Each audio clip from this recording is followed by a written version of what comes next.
2261 votes, and Comrade Cyril Ramaphosa received 2440 votes.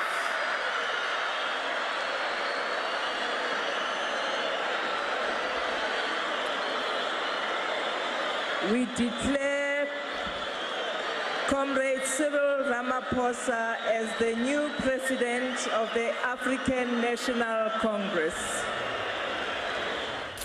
Now let's look at why this is such a significant election. South Africa's President Jacob Zuma now stands down as leader of the ANC, and then after the elections in 2019 he will step aside as South African president. Cyril Ramaphosa is now the strong favourite to succeed him.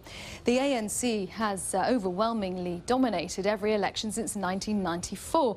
Here's Nelson Mandela casting his vote then, which was the first time that people of every race were allowed to vote in South Africa. But the country is now at a crossroads. Jacob Zuma's presidency has been mired in allegations of corruption, and there's a possibility that South Africans might turn their backs on the ANC. Let's go over to Lebo Diseko, who's in Johannesburg. And Lebo, it was so close, wasn't it, in the end?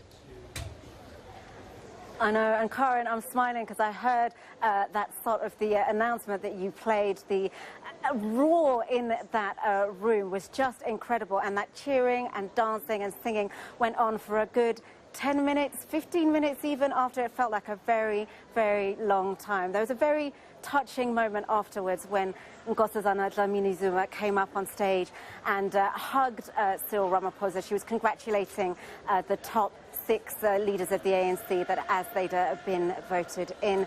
So emotions very high. It had been a very long wait, but as you mentioned, this is a race that has really torn the ANC apart, and they'll be really looking to just try and unite now. Cyril Ramaphosa's got a lot of healing to do within his party. Yeah, how difficult is that task going to be? Because so much of his campaign was anti-corruption, and there are so many Zuma loyalists who didn't vote for him.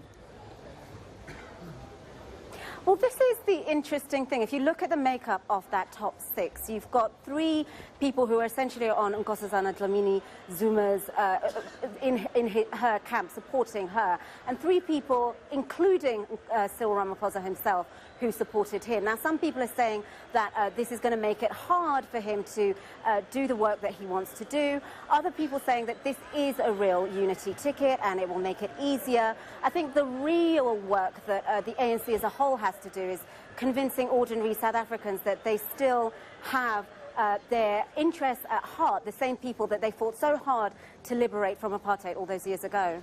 Lebo, thanks very much. Lebo Diseko there in Johannesburg. There have been protests in the Austrian capital Vienna after the far-right Freedom Party was sworn into the country's new coalition government. Several thousand demonstrators gathered outside the presidential palace where that swearing-in was going on. The Freedom Party is the junior partner in the coalition. It's the only far-right party to get into power in the European Union. Here's Bethany Bell with more. Austria now has Europe's youngest leader, 31-year-old Sebastian Kurz of the Conservative People's Party. And he's brought in a far-right party to govern with him. The Freedom Party, which was